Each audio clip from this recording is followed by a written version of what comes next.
Hey everybody, ModelMan here, and this is FlightLog 27 of the Mobius Jupiter 2 model. As usual, I'm going to start with a really brief overview of where things are at. It's been a few months since I worked on this model, so I got to refamiliarize myself with everything as well. May as well start over here at this corner. Just got the two halves of the hull going on there. That's been sealed up pretty much, and a few of the pieces were stored inside of it. Just broke that out to get everything going. No changes on that at all. But over here on the ceiling soffit, back when I installed the ring of LEDs all around the edge here, this is going on almost 3 years ago at least. I couldn't tell you specifically offhand though. And when doing my test fits and test lightings, I realized that the LEDs were creating something of a bit of a hot spots all along the ceiling. So I do want to change that up, and very likely I'm going to rip all that wiring out of there and go with a single strip of Modeler's brand double density LED tape, simply because the LEDs are a lot closer than these are. I should be able to fit them in just as well, and it's going to really create a very nice even lighting overall. One other thing I'm considering doing, but probably not, is pulling out these LEDs there and also putting a single strip of LED tape in. I'm not sold on that idea yet. I don't need to do it. Ceiling, I definitely need to do it, but this, maybe not. We'll see when I get to that point. Over here, we got a big box of external pieces, mostly landing legs, the landing bay area doors. Nothing major going on. That's all going to be last moment stuff that happens once this is actually ready to go. Over in this little box here, there's a lot of loose internal pieces. The central navigation console, and so on and so forth.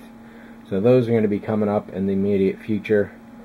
Over here in FlightLog 26, I covered a lot of these notes, so I'm not going to do too much of that this time. I'll do a quick look at them though, and I'm very glad that I sealed this up in plastic all those months ago, because if I had let it out, or left it out rather, chances are it would have been ruined by now.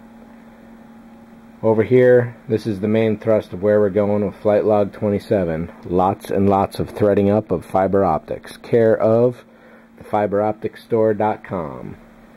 If you're looking for fiber optics, go check out Paul. He's got some really great prices, really great packages. You definitely can't go wrong. This stuff is really, really good, and it's really great to have it on hand. Thanks very much, Paul. And really briefly, what I think I'll be doing, probably in part one, is just covering this little guy here.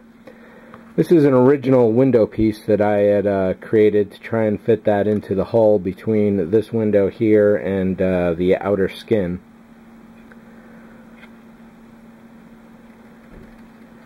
And what I've come up with is this little circle here. This is just a little test fit. I thought that what I was going to be doing was having the smaller circle on this window, and that's what this was initially cut to. However, I realized that the smaller circle has to go on the exterior window right there. And the way that is going to look is basically something like this. So when you're looking from the outside, it's really not going to be a problem. There will be some extra edges going on, but the main viewpoint here is to look at it from inside the model. And no matter which angle you've got on that, this is going to really simulate what was going on what should have been going on the set very well. On the set, this was often just a flat wall, whereas it should have been curved to the outer hull. That was a bit of a cheap sort of thing. They really messed around with this room a lot. This sidewall here was not always there. Sometimes they changed it. Usually that corner was dark. Once or twice it was lit. Somehow a magical stairway appeared in there, so the actors and talent could just have a simple on-off entrance rather than climbing up the stairs or coming up the elevator, which just took a lot of time. They needed to get people in the action fast. So this piece here is probably twice about as thick as it needs to be, and once that is cut down and proper, I'm probably going to glue it to this inner piece maybe. Well, maybe the outer piece. This does have to match up with the outer hull for that hole there. And then if this is pretty much in the ballpark, that should be good enough. We'll see about that. So I'm not going to talk too much about that. Well, here I am talking a whole lot about it, of course. But yeah, I just got this little bit of a circle cutter.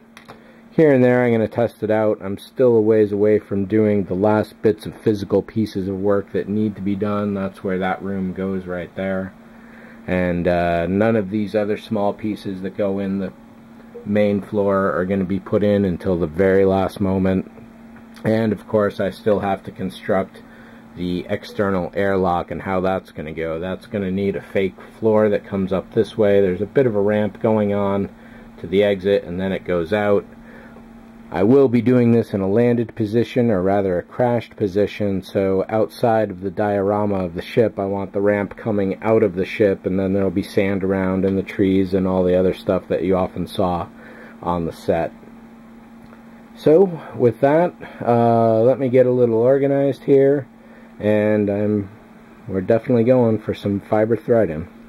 So I'll unwrap the plastic and put these boxes away, and here we go. Alright, so here's all the quick notes on this. I put in this fake wall back here because there's a bit of wainscoting going on the set. That didn't quite work out well. It got loose, it fell off. I tried to glue it on, I ripped some of the paint off, so I put this new fake wall in there. And that isn't too bad overall, but there's a seam in that corner that's not all that great. So I may actually do a little putty work on this, and I may respray the entire inside. You can see that the seam right around the door right there is starting to pull up. I wouldn't mind filling that a little. Of course, once this is glued down to the floor, there's really not going to be any kind of angle where you can see that, but I would like to be complete. I've thrown a lot of time on this piece, so I may as well throw just a little bit more. And also just below the window there you can probably see a little bit of a glue smear.